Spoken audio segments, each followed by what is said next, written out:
ఇప్పుడు కన్యస్వాములు ఎస్పెషల్గా జాగ్రత్తగా వినాలండి.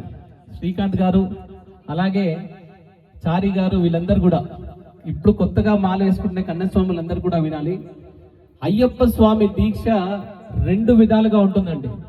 ఒకటి ఫిజికల్గా మనం అయ్యప్ప స్వామి దీక్షను చూడాలి, మెంటల్గా మనం అయ్యప్ప స్వామిని దీక్షను చూడాలి.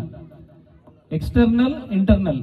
Okay, first of all Shani దేవునికి అయ్యప్ప స్వామి ఆయన అడిగారంట, నువ్వెందుకు ఈ జనాలందరినీ కూడా పట్టి పీడిస్తూ ఉంటావంటే, స్వామి అది నా ధర్మము. ఈ మనుషులు ఎవరైతే ఉన్నారో వీరందరూ కూడా ఈ కలియుగంలో సుఖ సంతోషాలకు అలవాటు పడి మితిమీరిన సుఖ సంతోషాలు, నార్మల్ సంతోషాలు కాదు, మితిమీరిన సుఖ సంతోషాలకు అలవాటు పడి ఎందుకైతే ఈ భూమి మీదకి వచ్చి పుట్టారో అసలైన పర్పస్ ఆఫ్ ద లైఫ్ ని మర్చిపోయి వారి రూట్లలో వెళ్తున్నారు స్వామి. వారిని గనక నేను శిక్షించి సన్మార్గంలో పెట్టకపోతే వారికే ఇబ్బంది అవుతుంది, అందుకే నాదొక డ్యూటీ, సో నా ధర్మాన్ని నేను పాటిస్తున్నానని చెప్పి శని భగవాన్ అన్నాడు.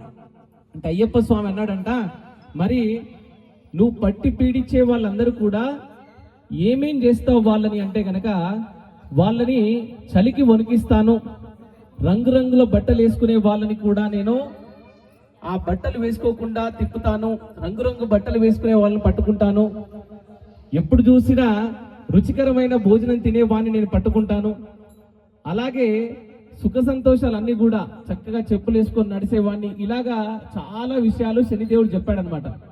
అయితే అయ్యప్ప స్వామి